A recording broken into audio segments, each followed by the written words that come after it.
తులారాశి వారి మీద ఇద్దరు కిలాడి స్త్రీలు పడి మీ మీద విపరీతంగా ఏడుస్తున్నారు. అలాగే వాళ్ళు కొన్ని రకాలైనటువంటి చెడు ప్రయోగాలు కూడా మీ మీద చేస్తున్నారనమాట. అంటే ఆ చెడు ప్రయోగాల వల్లేంటంటే మీరు నష్టపోవాలి. అంతేకాకుండా మీ కుటుంబానికి కూడా నష్టం జరగాలి. మీ జీవితంలో ఏమాత్రం కూడా సుఖము, సంతోషము కాస్త కూడా మిగలకూడదు అని చెప్పేసేసి వాళ్ళు పని కట్టుకొని మరి ఇలాంటివి చేస్తున్నారు. వాళ్ళేంటంటే మిమ్మల్ని 2 కళ్ళతో చూడలేకపోతున్నారు. మీ మీద ఎంతగానో ఈర్ష్యను, ద్వేషాన్ని, అసూయను, కోపాన్ని పెంచుకున్నారు. అసలు మరి ఎందుకిలా జరుగుతుంది? అసలు ఏం జరిగిందని వాళ్ళు మీ మీద ఇంత ద్వేషాన్ని పెంచుకున్నారు? వాళ్ళెందుకు మీ యొక్క చెడును, మీ యొక్క ఏడుపును చూడాలని చెప్పేసి వాళ్ళెందుకు కోరుకుంటున్నారు? అసలు వాళ్ళు ఎవరు? వాళ్ళ పేర్లేంటి? అసలు మరి వాటి నుంచి బయటపడటం కోసం మీరు చేయాల్సినటువంటి పరిహారాలేంటి? ఇదంతా కూడా మీరు వీడియోని ఎక్కడా కూడా స్కిప్ చేయకుండా చివరి వరకు వింటే మీకు అన్ని విషయాలు కూడా చక్కగా వివరంగా అర్థమవుతాయి. అలాగే ఇంకొంతమంది తులారాశి మిత్రులకు రీచ్ అవ్వటం కోసం వీడియోకి ఒక లైక్ ఇచ్చి సపోర్ట్ చేయండి. ఎందుకంటే ఈ వీడియో మీరు జాగ్రత్తగా వినండి. ఇది తులారాశి వాళ్ళ అందరికని నేను చెప్పట్లా. కానీ అది మీకు కూడా సంబంధించి ఉండొచ్చు. అది మీరు ఒకసారి జాగ్రత్తగా వింటే మీకు తెలుస్తుంది. ఎందుకంటే ఎక్కువ శాతం మందికి ఇదే జరుగుతూ ఉంది కాబట్టి ఈ వీడియో అనేది మీకు చెప్పటం అనేది జరుగుతుంది. చాలామంది మీరు ఈ మధ్య ఎన్ని రకాలైనటువంటి సమస్యలతో ఎంత నలిగిపోతున్నారన్న విషయం మీకు మాత్రమే తెలుసు. పైనున్నటువంటి ఆ భగవంతుడికి తెలుసు. పైకి బాగానే ఉంటున్నారు, నవ్వుతున్నారు, చేస్తున్నారు. కానీ మీరు కంటి నిండా నిద్రపోయి ఎన్నాళ్ళయిందో, మనసారా నవ్వి ఎన్నాళ్ళయిందో, ప్రశాంతంగా ఉండి ఎన్నాళ్ళయిందో అది మీకు మాత్రమే తెలుసు. కాబట్టి అసలు వీటన్నింటికి కారణం ఏంటి? ఎవరు ఇలా చేస్తున్నారు? అసలు ఆ స్త్రీలు ఎవరు? ఆ ఇద్దరు ఎవరు? ఇదంతా కూడా మీరు పూర్తిగా చూస్తే చివరి వరకు చాలా చక్కగా అర్థమవుతుంది. ఈ వీడియో మీకు 100కు 1000% ఉపయోగపడే వీడియో. మీ భవిష్యత్తుకు ఇది ఒక మంచి ఉపయోగపడే వీడియో కాబట్టి ఒంటరిగా చివరి వరకు వినండి. అలాగే ఇంకొంతమంది తులారాశి మిత్రులకు వీడియో రీచ్ అవ్వటం కోసం ఒక లైక్ ఇచ్చి సపోర్ట్ చేయండి. ఇంకొంతమందికి రీచ్ అయ్యి వాళ్ళు ఉపయోగించుకుంటారు. ఇక ఆలస్యం చేయకుండా వీడియోలోకి అయితే వెళ్దాము. తులారాశి వారిని మనం గమనించినట్లయితే వీరిది రాశి చక్రంలో 7వ రాశి. వీరి రాశికి అధిపతి శుక్రుడు. తులారాశి వారు వ్యక్తిగతంగా చాలా మంచివారు. అలాగే బుద్ధి తరహాగా చాలా తెలివైనటువంటి వారు అన్నమాట. వీళ్ళు చాలా తెలివిగా ఉంటారు. ఏ విషయంలోనైనా సరే తొందరపాటు అనేది వీరికి చాలా వరకు కూడా ఉండదు. కొంతమందిని మనం చూసినట్లయితే వెంటనే వాళ్ళకు ఆలోచన రావటం ఆలస్యం, క్షణాల్లో నిర్ణయాలు తీసేసుకుంటూ ఉంటారు. అసలు ఆ నిర్ణయం మనం తీసుకోవటం వలన మంచి జరిగిద్దా లేకపోతే చెడు జరిగిద్దా ఇవన్నీ వాళ్ళకి అనవసరం. వాళ్ళు ఆగలేరు. వాళ్ళకి ఆలోచన వచ్చిందంటే ఆ పని అయిపోవాలి. అలాగే ఉంటారు. కానీ తులారాశి వారు చాలా నిదానంగా ఉంటారు. వీళ్ళు ఏ విషయమైనా సరే 1కి 4 సార్లు ఆలోచించి వీళ్ళు ఒక స్టెప్ అనేది ముందుకు వేస్తారు. ఒక నిర్ణయం అనేది తీసుకుంటారనమాట. ఎప్పుడన్నా పొరపాట్లు జరగొచ్చేమో కానీ వీళ్ళు మాత్రం ఒక విషయంలో నిర్ణయం తీసుకున్నా, లేకపోతే వీళ్ళకి ఏదన్నా ఒక పని అప్పజెప్పినా, కుటుంబ పరంగా వీళ్ళు తులారాశి వాళ్ళు ఉన్నటువంటి కుటుంబాలు కానీ చాలా వరకు కూడా ధైర్యంగా ఉండవచ్చు. ఎందుకంటే వీళ్ళు మంచి చెడులు, లోక జ్ఞానము అన్నీ తెలిసినటువంటి మనుషులనమాట. ఎప్పటికప్పుడు రోజులకు తగ్గట్లుగా వీళ్ళు అలా మారుతూ ఉంటారు. కాబట్టి వీళ్ళు చాలా తెలివైనటువంటి వారు. అలాగే వీరిని మనం చూసినట్లయితే బ్యాలెన్స్‌గా ఉంటారు. తులారాశి వారు బ్యాలెన్స్‌గా ఉంటారు. అంటే కష్టాలు వచ్చినప్పుడు కుంగిపోవటం, సుఖాలు వచ్చినప్పుడు పొంగిపోవటము, ఇట్లా ప్రతి దానికి కూడా బయట పడిపోరనమాట. ఏదైనా సరే పైకేంటంటే చాలా మామూలుగా కనిపిస్తూ ఉంటారు. సరే సమస్య వచ్చింది, దీనికి సొల్యూషన్ ఏంటి? అంతేగాని దీని గురించి పొద్దుగూకులు ఆలోచించుకొని కూర్చుంటూ టైం అనేది మనం వేస్ట్ చేయకూడదు. నెక్స్ట్ ఏంటి అన్న దాంట్లోనే ఇట్లా ఉంటదనమాట వీళ్ళ ఆలోచన విధానం. కాబట్టి చాలా బాగుంటుంది. ఇక వీరు మనం చూసుకున్నట్లయితే ఏదైనా సరే వీరి జీవితంలో ఏదన్నా అదృష్టం వచ్చిందన్నా, లేకపోతే ఏదన్నా డబ్బు వచ్చిందన్నా, ఏదన్నా కలిసి వచ్చిందన్నా, ఇదంతా కూడా వీళ్ళ రెక్కల కష్టం మాత్రమేననమాట. వీళ్ళల్లో కొంతమంది బాగా డబ్బున్నోళ్ళు ఉండొచ్చు, కొంతమంది లేని వాళ్ళు ఉండొచ్చు, కొంతమందికి మధ్యలో కలిసి రావచ్చు. ఇట్లా రకరకాలుగా ఉంటారు. కానీ వీళ్ళని చూస్తే చాలా అదృష్టవంతులు, కలుసుబాటు కలిగినటువంటి వ్యక్తులనమాట. వీళ్ళకు ఖచ్చితంగా ఏదో ఒక దశలో మాత్రం జీవితంలో తప్పకుండా కలిసి వచ్చిద్ది. వీరి చేతిలో లక్ష్మీదేవి నిలబడుతుందనమాట. వీరు అయితే కష్టం అనేది మాత్రం ఖచ్చితంగా వీరి జాతక పరంగా ఎక్కువగా ఉంటది. కష్టం చేస్తేనే వీరికి అదృష్టం అనేది త్వరగా సొంతమయ్యే అవకాశం అనేది ఉంటుంది. కాబట్టి వీళ్ళని కష్టజీవులుగా చెప్పుకోవచ్చు. వీళ్ళు చేసే ఉద్యోగాల్లో కావచ్చు, వ్యాపారాల్లో కావచ్చు, వీరి కష్టానికి తగ్గట్లుగా వీళ్ళు ఆలోచన పెట్టేదాన్ని బట్టి ఇట్లాగా వీరికి కలుసుబాటు అనేది ఉంటుందన్నమాట. కానీ ఖచ్చితంగా విజయం మాత్రం వీళ్ళ సొంతమైద్దండి. కొంచెం ఆలస్యంగా అటు ఇటు అయినా సరే. అయితే గత కొంతకాలం నుంచి చూసినట్లయితే వీళ్ళు మానసికంగా చాలా బాధలు పడుతున్నారు. వీరి జీవితంలో చాలా రకాల సమస్యలనేవి ఎదురవుతూ ఉంటున్నాయన్నమాట. మనశ్శాంతి లేదు. డబ్బేంటంటే సంపాదిస్తున్నారు కానీ రూపాయి అనుకున్న కాడ రూ. 4 ఖర్చయిపోవటము, లేకపోతే నమ్మిన వాళ్ళు ఏదన్నా మోసం చేయటం కావచ్చు, ప్రేమించిన వ్యక్తులు దూరం అవ్వటం కావచ్చు, లేదా అనారోగ్య సమస్యలు, మానసిక సమస్యలు, కుటుంబంలో గొడవలని జెప్పేసి ఇట్లా ఏదో ఒకటి చూసుకుంటే వీళ్ళు గత కొంతకాలం నుంచి మాత్రం మానసికంగా చాలా నలిగిపోతూ ఉంటున్నారు. చాలా ఇబ్బందులు పడుతున్నారు. వీరికేందంటే బయటపడి చెప్పుకోవటం ఎవరికీ ఇష్టం లేదు. మాకిలా బాధలున్నాయి అది ఇది అని చెప్పేసేసి. ఎందుకంటే ఈ రోజుల్లో చెప్పుకున్నా కూడా ఎవరు ఆర్చేవాళ్ళు, తీర్చేవాళ్ళు లేరు. ఇంకా ఏం జేస్తారంటే ఇంకా సమస్యను పెంచి అబ్బా! వీళ్ళకి బాగా అయింది. వీళ్ళకిలాగే అవ్వాలి అని పండగ జేసుకునే వాళ్ళు మాత్రమే ఉన్నారనమాట. అలాంటి వాళ్ళల్లో ఈ తులారాశి వారి జీవితంలో ఇద్దరు వ్యక్తులు ముఖ్యంగా ఇక్కడ కనిపిస్తున్నారు. అసలు ఆ ఇద్దరు వ్యక్తులు వీరి మీద పడి ఎంత ఏడుస్తున్నారు అంటే, సగం ఆ ఏడుపుల వల్లే వీరికి అంటే వీరి జీవితానికి పట్టినటువంటి దరిద్రం అనేది అక్కడి నుంచి వారి దగ్గర నుంచే స్టార్ట్ అవుతుందనమాట. అంతగా వీళ్ళ మీద పడి ఏడుస్తున్నారు. పైకి వాళ్ళెవరనేది ఈ తులారాశి వారికి కూడా తెలుసు. వాళ్ళెవరనేది కూడా నేను చెప్తాను. వీళ్ళు చూసారు, వీళ్ళు మాట్లాడతారు. పైకి చక్కగా నవ్వుతా మాట్లాడతారు. చక్కగా నవ్వుతా పలకరిస్తారు. ఇక వీళ్ళు పక్కకు వెళ్ళిన కాడ్నించి వీళ్ళ మీద లేనిపోని చాడీలు చెప్పటము, నిందలు వేయటము, వీళ్ళ మీద అనుమానాలొచ్చేటట్లుగా వీళ్ళు ఇష్టపడే వాళ్ళకి కావచ్చు, లేదా భార్యాభర్తలకు కావచ్చు, గొడవలు పెట్టటం కావచ్చు. ఇట్లాగా నలుగురిలో ఈ బంధువుల్లో ఎవరైతే ఉంటారో వాళ్ళల్లో కూడా వీళ్ళని పలచన చేయటము, లేనిపోని అబద్ధాలు, చాడీలు మొత్తం ఎక్కడెక్కడయన్నీ వీళ్ళ మీద చెప్పేసేసి నలుగురిలో తలెత్తుకోకుండా చేస్తున్నారు. అంత పగనేది వీళ్ళు పెంచుకున్నారనమాట. అసలు దానికి కారణం ఏంటి? వీళ్ళేమన్నా అన్యాయం చేశారా అనే విషయం ఇక్కడ ఆలోచిస్తే ఏమీ చేయలే వీళ్ళు అన్యాయం. వీళ్ళ పనులు వీళ్ళు చేసుకుంటా వెళ్ళిపోతారు. ఈ రోజుల్లో శత్రుత్వం తీసుకొచ్చుకోవటానికి ఏదన్నా అన్యాయం చేస్తేనే వస్తన్నాయండి ఈ రోజుల్లో. ఈ రోజుల్లో జనము వాళ్ళంతట వాళ్ళే ఏదో ఊహించుకొని కాస్త ఎవరి పనులు వాళ్ళు చేసుకొని బతుకుతున్నా కూడా జనం చూడలేకపోతున్నారు. అలా చూడలేక కళ్ళల్లో నిప్పులు పోసుకొని శత్రుత్వాలు వాటంతటా అవే తెచ్చుకుంటున్నారనమాట. ప్రత్యేకంగా ఎవరినైనా తిట్టో కొట్టో మనం ఈ రోజుల్లో శత్రుత్వాలనేవి కొనుక్కొచ్చుకోవాల్సినటువంటి అవసరం అనేది లేదు. ఎందుకంటే జనం అట్లా తయారయ్యారు. బతుకుతుంటే చూడలేక అట్లా చేస్తున్నారనమాట. అట్లా పడి ఏడుస్తున్నారు. ఈ తులారాశిలో ఉన్నటువంటి స్త్రీలు కావచ్చు, పురుషులు కావచ్చు చాలా చక్కగా ఉంటారు. చాలా అందంగా ఉంటారు. ఆకర్షణీయంగా ఉంటారు. వీళ్ళల్లో ఉన్నటువంటి అందం రెట్టింపు అవ్వటానికి ప్లస్ పాయింట్ ఏంటంటే పొడవైనటువంటి ఒత్తైన జుట్టు అనమాట వీళ్ళకి. మీరు గమనించండి తులారాశిలో ఉన్నటువంటి స్త్రీలకు కావచ్చు, పురుషులకు కావచ్చు మంచి పొడవైనటువంటి ఒత్తైనటువంటి జుట్టు అనేది ఉంటుంది. అంటే మగవాళ్ళని ఎందుకన్నానంటే చాలామందికి ఈ రోజుల్లో మగవాళ్ళకి జుట్టు ఊడిపోవటము, ఒక వయసు వచ్చిన కాడి నుంచి పిల్లలు పుట్టిన కాడి నుంచి అలా ఉంటుంది. కానీ తులారాశిలో ఉన్నటువంటి మగవాళ్ళకి జుట్టు అనేది వాళ్ళకి ఎప్పుడు కూడా క్రాఫ్ అనేది బాగుంటుందన్నమాట. జుట్టు చాలా తక్కువగా రాలుతుందన్నమాట. అలాగ స్త్రీలు కావచ్చు, పురుషులు కావచ్చు చాలా అందమైనటువంటి, ఆకర్షణీయమైనటువంటి రూపాన్ని కలిగి ఉంటారు. వాళ్ళ మొఖంలో ఒక లక్ష్మీ కళ అనేది ఉట్టిపడుతూ ఉంటుందన్నమాట. అలాగా వీళ్ళకున్నటువంటి బంధువుల్లో కావచ్చు, లేదా స్నేహితుల్లో కావచ్చు, ఈ చుట్టుపక్కల వాళ్ళల్లో ఎక్కడ చూసినంటే వీళ్ళ ఇరుగు పొరుగు ఇల్లు అట్లా ఉంటాయి కదా! వాళ్ళల్లో చూస్తే వీళ్ళే బాగుంటారు. అలా అందరిలో కల్లా కూడా వీళ్ళే బాగుంటారనమాట. నలుగురిలో కూడా కొట్టొచ్చినట్లుగా కనిపిస్తూ ఉంటారు. ఈ తులారాశిలో ఉన్నటువంటి స్త్రీలు కావచ్చు, పురుషులు కావచ్చు చాలా చక్కగా ఉంటారు. చామన ఛాయ కొంతమంది అయితే ఇంకా తెల్లగా ఉంటారు. ఇట్లా చాలా చక్కగా ఉంటారనమాట. అలాగే వీళ్ళ ఆరోగ్యం మీద కూడా మంచి ఫోకస్ పెడతా ఉంటారనమాట. మంచి డైట్ ఫాలో అవ్వటము, లేకపోతే ఏదన్నా ఎక్సర్సైజ్ జిమ్‌లోకి వెళ్తాం కావచ్చు, వ్యాయామం చేసుకోవటము, ధ్యానం చేసుకోవటము, మంచి ఆరోగ్యకరమైనటువంటి తిండి, ప్రశాంతంగా ఉంచుకోవటం మనసును. ఎందుకంటే వాళ్ళ మీద పడి, వీళ్ళ మీద జనం ఏడుస్తున్నట్లుగా వీళ్ళు ఎవరి మీద పడి ఏడవరు. వీళ్ళ పనులేందో వీళ్ళు చేసుకుంటా వీళ్ళ గోలలో వీళ్ళుంటారు గానీ, ఇయన్నీ ఆలోచించటం అనేది వీళ్ళ వల్ల కాదు. కాబట్టే వీళ్ళు మనుషులు చూస్తానికి చాలా చక్కగా ఉంటారు.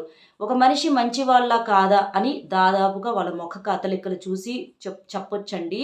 ఎవరైతే పైకి రూపురేఖలు చక్కగా ఉంటారో వాళ్ళ మనసు కూడా నిర్మలంగా ఉంటుందని అర్థం అనమాట. కుళ్ళుతో, ఈర్ష్యలతో, అసూయలతో రగిలిపోయేవాళ్ళు వాళ్ళ ముఖాలు కూడా అలాగే మాడిపోయినట్లుగా ఉంటాయన్నమాట.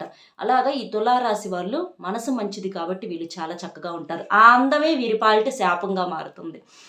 అట్లా పుట్టుకతో వచ్చినటువంటి అందం అది మారేది కాదు. అది దేవుడిచ్చినటువంటి వరము. అలా అందంగా ఉండటం కూడా ఉండకూడదు అనంటే వాళ్ళు పుట్టుకతోటే చక్కగా పుట్టినటువంటి వ్యక్తులు. పక్కన వాళ్ళు బాగోకుండా వీళ్ళు బాగున్నారు, మేమేమో బాగోటం లేదు, మేమెట్లా ఉంటున్నామనంటే దానికి ఎవరేం చేస్తారు? అది కూడా వీళ్ళకి శాపంగా మారి అట్లా ఆ పరంగా ఏడుస్తున్నారనమాట వీరి మీద. నలుగురిలో ఫంక్షన్స్‌లోకెళ్ళినప్పుడు గూడా వీళ్ళు బాగున్నారు, మేము బాగోలేదు. మేమెంత మంచి బట్టలు వేసుకున్నా, వీళ్ళకన్నా ఎంత బాగా రెడీ అయినా గూడా వాళ్ళే బాగుంటున్నారు, మేము బాగోట్లా. నడి వయసు వచ్చిన తర్వాత కూడా ఈ తులారాశి వాళ్ళు ఇంకా బాగుంటారు. అంటే 25, 30, 40లో కూడా వీళ్ళు చాలా 50లో కూడా చాలా చక్కగా ఉంటారనమాట.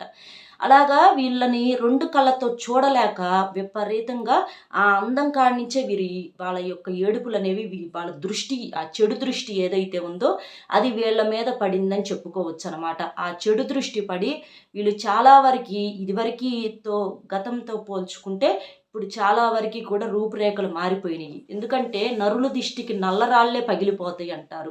అలాంటిది మనుషులు ఎంత ఒక్కసారి ఆలోచించండి. మీరు పట్టించుకోకపోయినా కూడా మిమ్మల్ని ఎన్నో కళ్ళు గమనిస్తున్నాయి అన్న సంగతి మీ మనసుకు కొంతవరకు తెలుసు. తెలిసినా కూడా మీరేందంటే పట్టించుకోకుండా ముందుకు వెళ్ళిపోతున్నారు. కానీ మీరు ఈ పరిహారాలనేవి చెయ్యాలి. ఈ నియమాలు జాగ్రత్తలు తీసుకోవాలి. లేకపోతే వెయ్యగా ఒక రాయైనా తగిలినట్టుగా వాళ్ళు ఏడవగా కొన్ని రకాలేందంటే కుటుంబంలో చాలా వరకు కూడా ఇబ్బంది పడే అవకాశాలనేవి ఉంటాయి కాబట్టి మీరు ఆ జాగ్రత్తలనేవి తీసుకోవాలి. అందులో మొట్టమొదటి స్త్రీ వచ్చేటప్పటికి ఒక అందం విషయంలో ఒకటి మళ్ళీ నెక్స్ట్ ఏంటంటే మీరు వాళ్ళందరికన్నా కూడా కాస్త బెటర్‌గా ఉండటము, కాస్త సంపాదించుకోవటము, ఉన్న దాంట్లో సంతోషంగా బతకటము, కుటుంబంతో టైం ఇచ్చి, కుటుంబంతో ప్రేమగా గడపటం అంటే భార్య, పిల్లలతో కావచ్చు, లేదా భర్త, పిల్లలతో కావచ్చు, ఉన్న దాంట్లో సంతోషంగా, తృప్తిగా ఉండే మనుషులు మీరు. కొంతమందికి ఎన్ని ఉన్నా కూడా మనశ్శాంతి ఉండదు. ఇంకా ఏదో కావాలి అని అనుకున్న వాళ్ళకి ఎంత ఉన్నా కూడా తృప్తి అనేది ఉండదనమాట. కాబట్టి మనిషి మనసుకు కావాల్సింది తృప్తి. ఆ తృప్తి అనేది ఈ తులారాశి వారికి పుష్కలంగా ఉంటుంది కాబట్టి వీళ్ళు బాగుంటారు. అది ఎదుటి వాళ్ళు వీళ్ళని చూడలేకపోతున్నారనమాట. దానివల్ల చాలా ఇబ్బందులు అనేవి వీళ్ళు కూడా సమస్యలు ఈ తులారాశి వాళ్ళు కూడా ఎదుర్కొంటున్నారు. అందులో మొట్టమొదటి స్త్రీ వచ్చేటప్పటికి ఎవరంటే అట్లా ఏడ్చే వాళ్ళల్లో మీ పుట్టింటి తరపున ఉన్నటువంటి స్త్రీ అనమాట. ఆ స్త్రీ పుట్టింటి తరపు ఎవరంటే మీ రక్త సంబంధికుల్లో కావచ్చు. అంటే మీ తోబుట్టిన అక్కో, లేకపోతే చెల్లో, లేకపోతే మీ అన్నో, మీ తమ్ముడో, లేదా మీ బంధువుల్లో మీ అమ్మగారి తరపున ఉన్నటువంటి ఆ బంధువుల్లో ఎవరో ఒకళ్ళు ఇంకా ఉంటారు గదా! అన్న పెళ్ళాలనో, లేకపోతే తమ్ముడు పెళ్ళాలనో, లేదా ఇట్లా ఉంటారు గదా! బావలో, మరుదులో ఇట్లా ఉంటారు గదా! చిన్నమ్మలు, పెద్దమ్మలు ఇట్లా చాలామంది కూడా ఉంటారు. వాళ్ళల్లో ప్రత్యేకంగా వాళ్ళని చేసుకొని వచ్చినటువంటి వాళ్ళు కావచ్చు. ఇట్లా ఈ తరపున ఏంటంటే ఒక వ్యక్తి ప్రత్యేకమైనటువంటి దృష్టి అనేది మీ మీద పడిందనమాట. ఇదివరకు రోజుల్లో మా తమ్ముడు లేదా మా అన్నో, మా చెల్లో బతికితే బాగుండని అనుకునే వాళ్ళున్నారు. ఈ రోజుల్లో రక్త సంబంధికులే చూడలేకపోతున్నారు. అసలు బతుకుతుంటేనే చూడలేకపోతున్నారు. వాళ్ళ బతికేదో వాళ్ళు బతుకుతున్నారు. వాళ్ళ కష్టమేదో వాళ్ళు పడుతున్నారు. బాగుండటమే కదా కావాల్సింది. మనం ఏమన్నా ఒక రూపాయి ఇస్తున్నాం, ఒక మాట సహాయం చేస్తున్నాం అని అనుకోకుండా బతికుంటే చూడలేకపోతున్నారు జనాలు. అంత స్వార్థంగా తయారయ్యారనమాట. ఇట్లా రక్త సంబంధికులకే లేనిది బయటోళ్ళకి ఎందుకొచ్చిద్ది ఒకసారి మీరు ఆలోచించండి. కాబట్టి అట్లాంటివి జరుగుతూ ఉన్నాయి కాబట్టి అలా ఈ రక్త సంబంధికుల్లో మీకు పుట్టింటి తరపున ఇట్లా ఏడ్చే వాళ్ళలో ఆడ మనిషి ఒకళ్ళున్నారనమాట. అది ఎవరు ఏంటనేది మీరు అంచనా వేసుకోవచ్చు. మీకు దాదాపుగా అర్థమైపోయిద్ది. అసలు ఎవరు ఏంటనేది కూడా మీకు క్లారిటీ వచ్చిద్దనమాట. ఆ స్త్రీకి మీరు కాస్త జాగ్రత్తగా ఉండండి. ఆ స్త్రీ ఎదురుగా చక్కగా రెడీ అవ్వటము, లేకపోతే ఆ స్త్రీ చేత్తో ఏమన్నా పెడితే తినటం కానీ, లేదా ఆ స్త్రీకి మీ బాధలు చెప్పుకోవటం, లేదా డబ్బులు ఇవ్వటం కానీ, లేదా తను ఎక్కడికన్నా రమ్మంటే తనతో పాటు వెళ్ళటం కానీ దయచేసి ఇలాంటి పొరపాట్లు అనేవి చేయొద్దు. ఇలా పుట్టింటి తరపున ఒక స్త్రీ ఉంది. అది ఎవరనేది మీకు చాలా వరకు కూడా అర్థమైపోయిద్ది. ఆ వ్యక్తితో మాత్రం జాగ్రత్తగా ఉండండి. ఇక రెండవ స్త్రీ వచ్చేటప్పటికి అత్తింటి తరపున స్త్రీ అనమాట. అంటే భర్త తరపున అత్తగారు కావచ్చు, లేదా తోడికోడళ్ళ రూపంలో కావచ్చు, లేదా ఆడపడుచుల రూపంలో కావచ్చు, లేదా వాళ్ళ ఇంకా భర్త లేకపోతే ఇట్లా ఉంటారు కదా! వదినలో ఇట్లా ఉంటారు కదా! అలాంటి తరపున కూడా మీకు శత్రుత్వం అనేది ఎదురయ్యే అవకాశం అనేది చాలా ఎక్కువగా ఉంటుందన్నమాట. కాబట్టి అంటే వాళ్ళు చూడలేకపోతున్నారు. మీరేదో సంతోషంగా ఉంటున్నారు, మీరు బ్రహ్మాండంగా ఉంటున్నారు, అది ఇదని చెప్పేసేసి వాళ్ళు మిమ్మల్ని చూడలేకపోతున్నారు. మీ మీద పడి విపరీతంగా ఏడుస్తున్నారు. అట్లా ఈ అత్తగారింటి తరపున కూడా ఈ శత్రుత్వం అనేది మీకు ఉంది. కాబట్టి అసలు వాళ్ళు ఎవరేంటనేది వాళ్ళ మాటల్లో కొన్నిసార్లు మీకు అర్థమైపోయిద్దనమాట. మంచిగా మాట్లాడే వాళ్ళ మాటలు కాస్త ఒక రకంగా ఉంటాయి. కానీ కొంతమంది ఏంటంటే ప్రత్యేకంగా ఇట్లా ఏడ్చే వాళ్ళ మాటలనేవి కొంచెం తేడాగా ఉంటాయనమాట.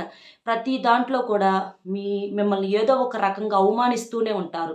అది మీకు అర్థమైద్ది. అలా అత్తగారింటి తరపున కూడా మీకు ఒక శత్రుత్వం. అది ఎవరనేది కూడా మీకు అర్థమైద్దనమాట. అట్లా పుట్టింటి తరపున ఒక స్త్రీ, అత్తగారింటి తరపున ఒక స్త్రీ, ఇట్లా ఇద్దరు స్త్రీలైతే మాత్రం మీ మీద పడి ఏడుస్తున్నారు. ఇందులో ఉన్న తులారాశిలో ఉన్న పురుషుల మీద కావచ్చు, స్త్రీల మీద కావచ్చు. మీ కుటుంబం మీదే అట్లా వాళ్ళు ఏడవటం అనేది జరుగుతుంది. కాబట్టి మీరు చాలా జాగ్రత్తగా ఉండండి. వాళ్ళ చేత్తో మీరేం పెట్టినా తినొద్దు. వాళ్ళు ఎక్కడికన్నా రమ్మంటే వెళ్ళొద్దు. వాళ్ళతో మీ వ్యక్తిగత విషయాలు ఏవి పంచుకోవద్దు. అలాగే వారికి డబ్బులు కూడా ఇవ్వద్దు. అలాగే ఈ పరిహారాలు కూడా చేయండి. మీరేం చేస్తారంటే మీకు దగ్గరలో ఉన్నటువంటి దుర్గాదేవి గుడికి వెళ్ళి మీరు అమ్మవారికి ఎరుపు రంగు చీర, ఎరుపు రంగు రవిక ముక్క, అలాగే నిమ్మకాయల మాలను సమర్పించి దుర్గాదేవి దగ్గర పూజ చేసుకోండి ఏదన్నా మంగళవారం రోజున. అలా అమ్మవారికి నిమ్మకాయల మాలను సమర్పించి ఇట్లా ఎరుపు రంగు వస్త్రాలను మీరు సమర్పించడం వలన మీకున్నటువంటి ఈ సమస్యలు, అంటే మీ మీద ఎవరన్నా ఏదైనా చెడు ప్రయోగాలు చేసినా, మీ మీద పడి మీ ఇంటి మీద పడి ఏడుస్తున్నా కూడా ఆ నరదిష్టి అంతా కూడా దుర్గాదేవి పూర్తిగా తీసేస్తుందన్నమాట. కాబట్టి ఇలా ఈ చిన్న పరిహారం చేయండి. దీనితో పాటుగా మీరు ఆంజనేయ స్వామి గుడికి వెళ్ళైనా సరే ఆంజనేయ స్వామికి తమలపాకుల మాలను సమర్పించి ఆంజనేయ స్వామికి చక్కగా నమస్కారం చేసుకోండి. స్నాన కార్యక్రమాలు పూర్తి చేసుకొని నలుపు రంగు బట్టలు వేసుకోకుండా, ఆ రోజు నాన్ వెజ్ అనేది తినకుండా మీరు చక్కగా ఇలాంటి పరిహారాలు అనేవి పాటించండి. వీటితో పాటుగా మీరు స్నానం చేసే నీటిలో ఒక గుప్పెడు ఉప్పు రాళ్ళను వేసుకొని స్నానం చేయటం కావచ్చు. అలాగే మీ తల చుట్టూతా కాస్త ఉప్పు తీసుకొని కళ్ళుప్పును తిప్పేసేసుకొని ఏదన్నా పారే నీటిలో పడేయటం కావచ్చు. ఇలాంటివి చేయటం కూడా ఈ నరదిష్టి ఎఫెక్ట్ అనేది చాలా తగ్గుతుంది. మీరేందంటే ఏముందలే అని చెప్పేసేసి మీరు అనుకుంటున్నారు, కానీ ఈ దిష్టి అనేది మామూలు దిష్టి కాదండి. ఏడుపులు మామూలు ఏడుపులు కాదు. కాబట్టి మిమ్మల్ని సగం వెనక్కు లాగేస్తుంది ఏడుపులు అనమాట. కాబట్టి మీరు ఈ పరిహారాలు అనేవి తప్పకుండా చేయండి. ఇంకా ముఖ్యమైనటువంటి పరిహారం ఏంటంటే, మీరు ఏదైనా మంగళవారం రోజు కానీ, లేకపోతే ఏదైనా అమావాస్య పౌర్ణమి రోజు కానీ, ఇలాంటి ప్రత్యేకమైనటువంటి రోజుల్లో కాస్త పచ్చ పెసలు కానీ, లేదా మినుములు కానీ, ఇట్లా ఏదో ఒకటి పెసలు కానీ, లేదా మినుములు కానీ తీసుకొని మీరు మీ ఇళ్ళ పక్కల కొంచెం ఏదైనా నిర్మానుష్యమైనటువంటి ప్రదేశం ఉంటుంది కదా, ఆ ప్రదేశానికి వెళ్ళి ఈ మీకు ప్రత్యేకంగా ఇట్లా ఎవరైతే మీ మీద పడి ఏడుస్తున్నారో వాళ్ళ పేర్లు చెప్పుకొని కాస్త మట్టి కొంచెం గొయ్యిలాగా అట్లా పక్కకు లాగేసేసి అందులో వాళ్ళ పేర్లు చెప్పుకుంటా ఆ పెసలు కానీ మినుములు కానీ ఏదో ఒకటి చాలు అందులో వేసేసేసి ఈ ఏడుపులు అనేవి మాకు పోవాలి, ఈ చెడు అంతా కూడా తొలగిపోవాలి, వాళ్ళ ఏడుపులు ఏదన్నా ఉంటే అవి మాకు తగలకూడదు, వాళ్ళకే ఉండాలి అని చెప్పేసేసి అందులో పెట్టేసేసి తర్వాత దాని మీద మట్టి కప్పేసేసి ఒక నిమ్మకాయను కూడా దాని మీద పెట్టి మీరు వెనక్కి తిరిగి చూడకుండా ఇంటికి వచ్చేసేసేయండి. కాళ్ళు కడుక్కొని లోపలికి రండి. ఇలా చేయటం వలన శత్రు బాధలు ఏదన్నా ఉంటే పూర్తిగా తొలగిపోతాయి అన్నమాట. కాబట్టి ఇలాంటి చిన్న పరిహారాలు చేయండి. ముఖ్యంగా వీటితో పాటుగా వెల్లుల్లి మాలను కూడా వెల్లుల్లి మాలను ఒకటి తీసుకొని మీ ఇంటి గుమ్మానికి బయట వైపు కట్టండి. వెల్లుల్లి రెబ్బలు ఉంటాయి కదా, అవి ఒక 10 వెల్లుల్లి రెబ్బలు తీసుకొని చక్కగా మాలలాగా కట్టేసేసి పూజ చేసినప్పుడు పూజలో పెట్టుకొని పసుపు కుంకుమలు చల్లేసేసి మా ఇంటి మీద ఉన్నటువంటి ఏడుపులు పోవాలి, ఈ జనాల దృష్టి పోవాలని చెప్పేసేసి మీ ఇంటి గుమ్మానికి బయట వైపు ఎదురుగా ఆ వెల్లుల్లి మాలను తగిలించండి, కట్టండి. అలా చేయటం వలన ఈ చెడు ప్రయోగాలు ఇవన్నీ కూడా పూర్తిగా తొలగిపోతాయి. మిమ్మల్ని మీ ఇంటిని తాకకుండా ఉండటానికి ఈ చెప్పుకున్నటువంటి పరిహారాలు అనేవి చాలా శక్తివంతంగా పనిచేస్తాయి. అలాగే ఇంట్లో కూడా శుక్రవారం పూట, సోమవారాలు ఇంట్లో లక్ష్మీదేవికి శివుడికి పూజ చేసుకోవటము, కుదిరినంత వరకు ఇంట్లో దీపారాధన చేసుకోవటము, ధూపం వేసుకోవటము, ఇలాంటివి చేస్తూ ఉండండి. జనాన్ని నమ్మి ఎవరికి ఏమీ చెప్పవద్దు. అలాగే వాళ్ళ మనసు నొప్పిచ్చేటట్లుగా మీరు కూడా ఎవరితో మాట్లాడమాకండి. జాగ్రత్తగా మాట్లాడండి. పైకి సైలెంట్గా ఉంటారే కానీ మనసుల్లో ఏంటంటే విపరీతమైనటువంటి ద్వేషాలు పెంచుకుంటూ ఉంటారు. కాబట్టి మీరు జాగ్రత్తగా ఉండండి. మనం చెప్పే ఈ పరిహారాలు అనేవి మీరు చేయండి. ఇప్పుడు మనం చెప్పుకున్నటువంటి ఆ లక్షణాలన్నీ కూడా ఏదైనా పొరపాట్లు ఉన్నా లేకపోతే అలాంటి వ్యక్తులను మీరు గమనించి ఇట్లా మీరు చేస్తే వీటన్నింటి నుంచి బయటపడగలుగుతారనమాట. కాబట్టి చక్కగా ఇలా చేయండి. అర్థమైంది కదా ఈ తులారాశి వారి మీద పడి ఏడుస్తున్నటువంటి ఆ ఇద్దరు స్త్రీలు ఎవరు ఏంటి అనేది. ఇది అందరికీ అని నేను చెప్పట్లేదండి, మళ్ళీ చెప్తున్నా. కొంతమందికి మాత్రం ఎక్కువగా ఇలాగే జరుగుతుంది కాబట్టి ఇది నేను చెప్తున్నాను. అది ఎవరు ఏంటనేది మీకు అర్థమయ్యే వాళ్ళు, మీరు వినే వాళ్ళని బట్టి మీకు అర్థమైద్ది కాబట్టి మీరు ఈ పరిహారాలు చేసుకోండి. ఆ చెడు అనేది మీ దగ్గరకు రాదనమాట. ఎందుకంటే ఈ చెడు వల్లే మనం వెనక్కి అంటే ముందుగా మనం వెళ్ళి సంపాదించుకోవాలి, మన ప్రశాంతంగా ఉండాలన్నా కూడా వెనకమాల ఏడుపులు అనేవి ఉండకూడదు. అవి ఉన్నప్పుడు ఏంటంటే మనిషి చాలా వరకు కూడా దెబ్బతింటా ఉంటారనమాట. ఒక్కొక్కసారి కొన్ని ప్రమాదాలు కూడా జరిగే అవకాశాలు అనేవి ఉంటాయి అనమాట. కాబట్టి ఇవన్నీ కూడా సింపుల్గా ఖర్చు లేని పరిహారాలు, దైవానికి సంబంధించిన పరిహారాలు చేస్తే దైవమే మిమ్మల్ని కంటికి రెప్పలా కాపాడుతుంది. కాబట్టి ఇలా చేయండి. అర్థమైంది కదా ఏంటనేది. మన వీడియో నచ్చితే తప్పకుండా ఒక లైక్ ఇచ్చి సపోర్ట్ చేయండి. లైక్ చేయటం వలన మీకులాగా మరికొంతమంది తులారాశి మిత్రులకు చేరి వాళ్ళు కూడా ఉపయోగించుకునే అవకాశాన్ని కల్పించిన వారు అవుతారు. దానివల్ల ఆ దుర్గాదేవి ఎప్పుడు కూడా మీకు తోడుగా ఉంటుంది, మీకు సహాయం చేస్తుంది. లైక్ చేసినప్పుడు కామెంట్స్ దగ్గర హైప్ వస్తుంది. అక్కడ మీ యొక్క పాయింట్స్ అనేవి కూడా యాడ్ చేసి మీకు తెలిసిన ఫ్రెండ్స్ ఎవరైనా ఉంటే షేర్ చేయండి. మొట్టమొదటిసారిగా మన ఛానల్ చూస్తుంటే సబ్స్క్రైబ్ చేసుకొని ఆల్ అనే బెల్ని క్లిక్ చేస్తే నేను పెట్టే ప్రతి వీడియో కూడా ముందుగా మీకు నోటిఫికేషన్ వస్తుంది. మరో మంచి విశేషంతో మళ్ళీ కలుద్దాము. కామెంట్ బాక్స్లో మీ విలువైనటువంటి అభిప్రాయాన్ని కామెంట్ చేయండి, లేదా ఓం ధూమ్ దుర్గాదేవియే నమః అనే కామెంట్ చేయండి. మరో మంచి విశేషంతో మళ్ళీ కలుద్దాం. Bye friends.